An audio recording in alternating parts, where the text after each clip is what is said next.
దీపం జ్యోతి పరబ్రహ్మం దీపం సర్వదా మోహరం దీపేన సాధ్యతే సర్వం సంధ్యాదీపం నమామ్యహం. ఆశ్వీజ బహుళ చతుర్దశినే నరక చతుర్దశి అంటాము. నరక చతుర్దశి తరువాత రోజునే దీపావళి పర్వదినంగా జరుపుకుంటాము. హాయ్ ఫ్రెండ్స్, అందరికీ నమస్తే. Welcome back to our channel. ఈరోజు వీడియోలో దీపావళి రోజు లక్ష్మీ పూజ ఏ విధంగా ఆచరించాలి, ఎటువంటి నియమాలు పాటించాలి అనే విషయాలన్నీ కూడా ఈరోజు వీడియోలో షేర్ చేయబోతున్నానండి.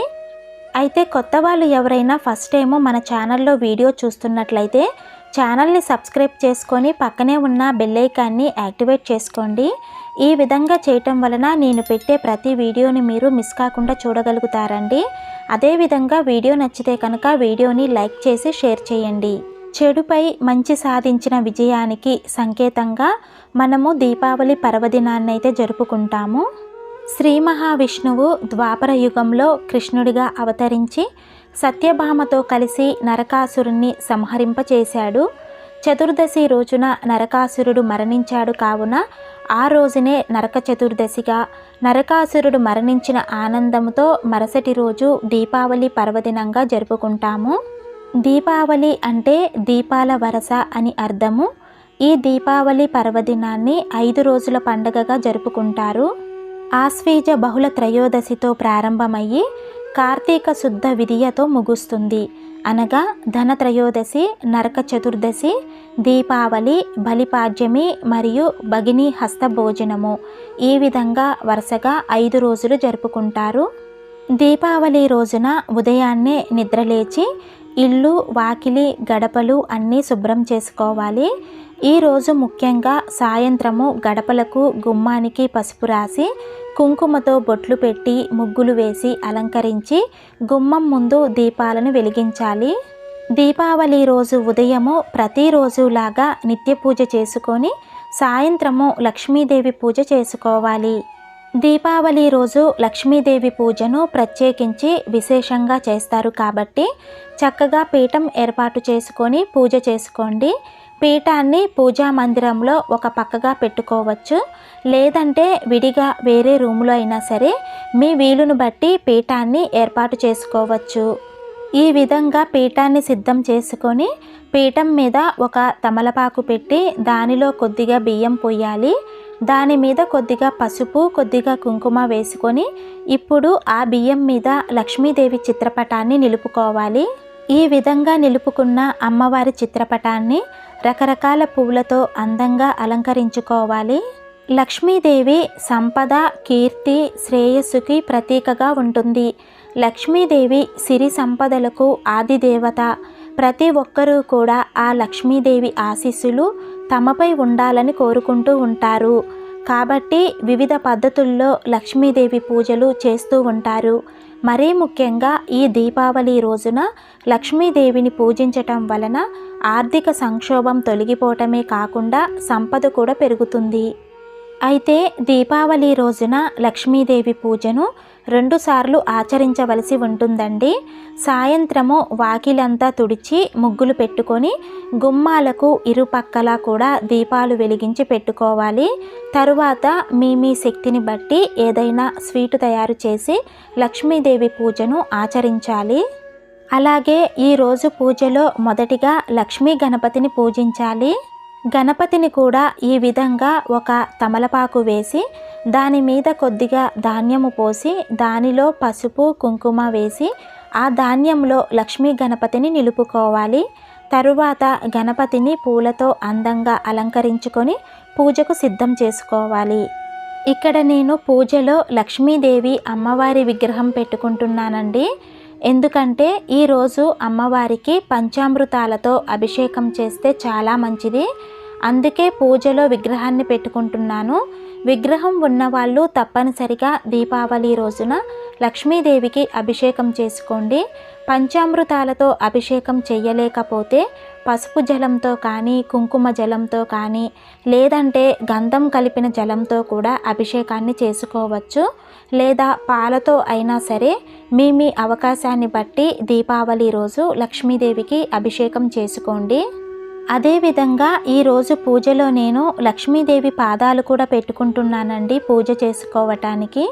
ఈ విధంగా అమ్మవారి పాదాలు మీ దగ్గర ఉంటే కనుక మీరు కూడా తప్పనిసరిగా పూజలో పెట్టుకొని పూజ చేసుకోండి. ఈ విధంగా అమ్మవారి విగ్రహము, అమ్మవారి పాదాలు లేకపోయినా ఏమీ పర్వాలేదండి. మనము లక్ష్మీదేవి చిత్రపటాన్ని పెట్టుకొని కూడా ఈ దీపావళి లక్ష్మి పూజ అనేది చేసుకోవచ్చు. విగ్రహం ఉన్నవాళ్ళు పూజ అనేది విగ్రహానికి చేసుకుంటారండి. విగ్రహం లేనివారు లక్ష్మీదేవి చిత్రపటానికి పూజ చేసుకోవచ్చు. పూజలో పెట్టుకున్న అమ్మవారి పాదాలను కూడా పూలతో అందంగా అలంకరించి పెట్టుకున్నాను.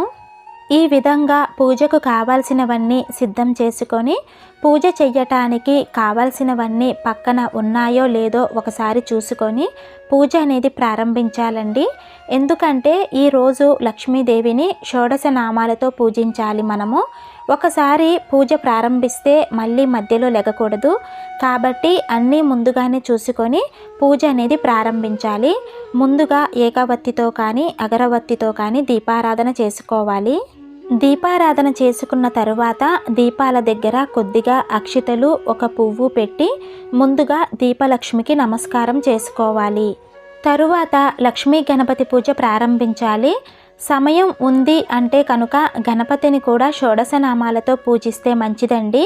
అంత సమయం లేదు అనుకుంటే పంచోపచార పూజ చేసుకోవచ్చు. గణపతికి ముందుగా పుష్పాన్ని సమర్పించి గంధము, వస్త్రము సమర్పించాలి. తరువాత ధూప దీప నైవేద్యాలు సమర్పించాలి. అలాగే గణపతికి సంబంధించిన అష్టోత్తరాలు, షోడశనామాలు చదువుకోవాలి. ఇక ఇప్పుడు లక్ష్మీదేవి పూజ అయితే ప్రారంభించాలి. ముందుగా శుక్లాం భరధరం విష్ణుం శశివర్ణం చతుర్భుజం అనే ప్రార్థన చేసి సంకల్పం చెప్పుకొని ఆచమనం చేసుకోవాలి. తరువాత ఒకసారి మనము పూజలో పెట్టుకున్న దేవుని చిత్రపటాల మీద, విగ్రహాల మీద శుద్ధ జలం చల్లి శుద్ధి చేసుకోవాలి. తరువాత లక్ష్మీదేవి దగ్గర 2 అక్షతలు వేసి ఓం నమో లక్ష్మీనారాయణాయ నమః ధ్యాయామి అని చెప్పి నమస్కారం చేసుకోవాలి. లక్ష్మీదేవి పూజ చేసేటప్పుడు ఆ నారాయణుడితో కలిపి లక్ష్మీదేవిని పూజించాలండి. అందుకే పూజ చేసే సమయంలో లక్ష్మీనారాయణాయ నమః అని సంబోధించాలి. లక్ష్మీనారాయణులకు అర్ఘ్యపాద్యాలు సమర్పించి ఆసనం సమర్పించాలి. పంచామృత స్నానం అనే ఉపచారం చెప్పినప్పుడు లక్ష్మీదేవిని పంచామృతాలతో అభిషేకం చేసుకోవాలండి. పంచామృతాలు అంటే ఆవు పాలు, ఆవు నెయ్యి, ఆవు పెరుగు, పంచదార, తేనె ఇవన్నీ కలిపితే పంచామృతం అవుతుంది. ఇవన్నీ కలిపి ఒకేసారి అభిషేకం చేసుకోవచ్చు. లేదంటే ఈ విధంగా విడివిడిగా కూడా అభిషేకం అనేది చేసుకోవచ్చు. అభిషేకం చేస్తున్నంతసేపు కూడా ఓం నమో లక్ష్మీనారాయణాయ నమః అనే మంత్రాన్ని చదువుకుంటూ ఈ అభిషేకం అనేది చేసుకోవాలండి. అమావాస్య రోజు లక్ష్మీ పూజ చాలా విశేషమైనదండి. అందులోనూ దీపావళి అమావాస్య ఇంకా విశేషమైనది. ఈ రోజున లక్ష్మీదేవిని ప్రత్యేకించి పూజించటం వలన ఆ తల్లి అనుగ్రహము తొందరగా లభిస్తుంది. దీపావళి రోజున ధనలక్ష్మి పూజ చేయటం వలన అష్టైశ్వర్యాలు, సిరి సంపదలు ప్రాప్తిస్తాయి. వ్యాపారం చేసేవారు ఈ దీపావళి రోజున లక్ష్మీదేవి పూజ ఆచరించటం వలన వ్యాపార వృద్ధి అనేది జరుగుతుందండి. అలాగే దీపావళి రోజున చేసే లక్ష్మీదేవి పూజలో డబ్బులు, బంగారము, కొత్త బట్టలు అన్నీ కూడా పూజలో పెట్టుకొని పూజ చేసుకుంటారు. కొత్త వస్త్రాలు, కొత్త ఆభరణాలు కొనలేని వారు మీ దగ్గర ఉన్న ఆభరణాలను ఒకసారి పాలతో శుద్ధి చేసి లక్ష్మీదేవి పూజలో పెట్టుకోవచ్చండి. ఈ విధంగా పంచామృతాలతో అభిషేకం చేసిన తరువాత మరలా మంచినీటితో ఇంకొకసారి అభిషేకం చేసుకోవాలి. తరువాత అమ్మవారికి గంధము, బొట్టు పెట్టి కర్పూర నీరాజనం ఇవ్వాలి. అమ్మవారికి అభిషేకం చేసిన పంచామృతాన్ని పూజ అనంతరము ఇంట్లో ఉన్న వాళ్ళందరూ కూడా ప్రసాదంగా స్వీకరించాలండి. తరువాత లక్ష్మీదేవిని శుభ్రంగా కడిగి తుడిచి గంధము, బొట్టు పెట్టి అలంకరించి పూజలో పెట్టుకోవాలి. లక్ష్మీదేవిని పూజలో పెట్టుకోవటానికి నేను మళ్ళీ ఒక చిన్న పీఠాన్ని అయితే సిద్ధం చేసుకుంటున్నాను. ఈ పీఠం మీద ఈ విధంగా ఒక బౌల్లో ధాన్యం పోసి ఆ ధాన్యంలో కొద్దిగా పసుపు, కుంకుమ వేసుకొని లక్ష్మీదేవి విగ్రహాన్ని పెట్టుకుంటున్నాను. ఇప్పుడు లక్ష్మీదేవి చుట్టూ కూడా తమలపాకులు పెట్టి అలంకరించుకుంటున్నానండి. అయితే అలంకారము అనేది ఎవరి వీలును బట్టి, ఎవరి అవకాశాన్ని బట్టి, ఎవరికి నచ్చినట్టు వారు అలంకరించుకోవచ్చు. ఇదే విధంగా అలంకరించుకోవాలి అని ఏమీ లేదండి. మీ మనసుకు ఎలా నచ్చితే అలా అలంకరించుకోవచ్చు. అయితే ఈ దీపావళి పర్వదినానికి సంబంధించి మన పురాణాలలో ఒక కథ అయితే ఉందండి. భూదేవికి, వరాహస్వామికి అసుర సమయంలో జన్మించిన నరకాసురుడు శ్రీహరి చేతిలో చావులేని విధంగా, తల్లి చేతిలోనే మరణించే విధంగా వరాన్ని పొందుతాడు. ఆ వరం వలన గర్వంతో లోక కంటకుడిగా తయారైన నరకాసురుడు ముల్లోకాలను పట్టి పీడిస్తూ ఉంటాడు. నరకాసురుని బాధలు భరించలేని దేవతలు, మునులు, గంధర్వులు శ్రీహరికి తమ బాధ చెప్పుకుంటారు. వారి బాధ ఆలకించిన శ్రీ మహావిష్ణువు ద్వాపర యుగంలో కృష్ణుడిగా అవతరించి సత్యభామ సమేతంగా నరకాసురుని సంహరింపచేస్తాడు.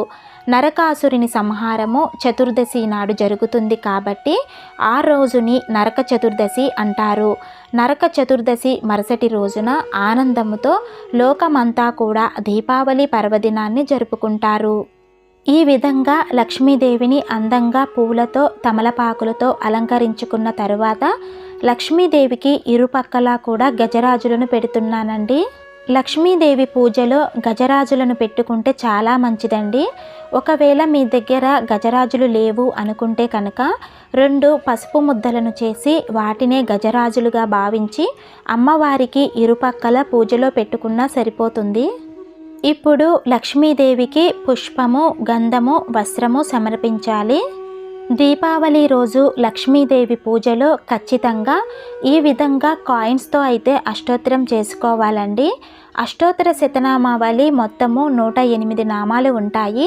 ఒక్కొక్క నామాన్ని చదువుకుంటూ ఒక్కొక్క కాయిన్ని అమ్మవారి దగ్గర పెట్టుకోవాలి. ఈ విధంగా అష్టోత్తర శతనామావళి చదువుకోవాలి. అదేవిధంగా ఈరోజు ముఖ్యంగా కనకదార స్తోత్రాన్ని పఠించాలండి. కనకదార స్తోత్రాన్ని పఠించటం వలన ఎటువంటి ఆర్థిక ఇబ్బందులైనా సరే తొలగిపోయి సిరి సంపదలు ప్రాప్తిస్తాయి. అదేవిధంగా ఈరోజు పూజలో శ్రీ మహావిష్ణువు యొక్క విష్ణునామాలు, సహస్రనామాలు, గోవిందనామాలు కూడా చదువుకోవాలి. అయితే దీపావళి రోజు 2 సార్లు మనము లక్ష్మీదేవి పూజ అనేది ఆచరించవలసి ఉంటుందండి. ఒకటి ప్రదోష కాలంలో అంటే సాయంత్రం సమయంలో, ఇంకొకటి అర్ధరాత్రి సమయంలో లక్ష్మీదేవి పూజ అనేది చేసుకోవాలి. ఒకవేళ సాయంత్రము లక్ష్మీదేవి పూజ ఈ విధంగా పీఠం ఏర్పాటు చేసుకుంటే కనుక ఆ పీఠాన్ని కదపకుండా దీపాలు గణనం అవ్వకుండా చూసుకొని మరలా అర్ధరాత్రి ఇదే పీఠం దగ్గర లక్ష్మీదేవికి పూజ అనేది చేసుకోవచ్చు. లేదంటే సాయంత్రము మామూలుగా పూజా మందిరంలో పూజ చేసుకొని అర్ధరాత్రి సమయంలో చేసే లక్ష్మీ పూజకు ఈ విధంగా పీఠాన్ని ఏర్పాటు చేసుకొని ప్రత్యేకంగా లక్ష్మీదేవి పూజను చేసుకోవచ్చు. సాయంత్రం సమయంలో మనము స్నానం చేసి లక్ష్మీదేవి పూజను ఆచరిస్తాము కాబట్టి అర్ధరాత్రి సమయంలో లక్ష్మీదేవి పూజ చేసే ముందు ఒకసారి కాళ్ళు, చేతులు, మొహం కడుక్కొని పూజ చేసుకుంటే సరిపోతుంది. అదేవిధంగా ఈరోజు లక్ష్మీదేవికి కుంకుమ పూజ కూడా చేసుకోవాలండి. చాలా మంచిది. కుంకుమ పూజ చేసేవారు ఈ విధంగా విడిగా ఒక ప్లేటు కానీ, లేదంటే తమలపాకు కానీ, విగ్రహం ముందు కానీ, ఫోటో ముందు కానీ, లేదంటే అమ్మవారి పాదాల దగ్గర కానీ పెట్టుకొని కుంకుమ పూజ చేసుకోవాలి.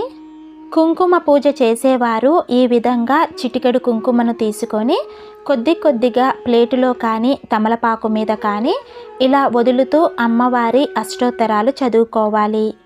దీపావళి పర్వదినము జీవితంలో ఉన్న చీకట్లను పారద్రోలి వెలుగులు నింపుతుంది.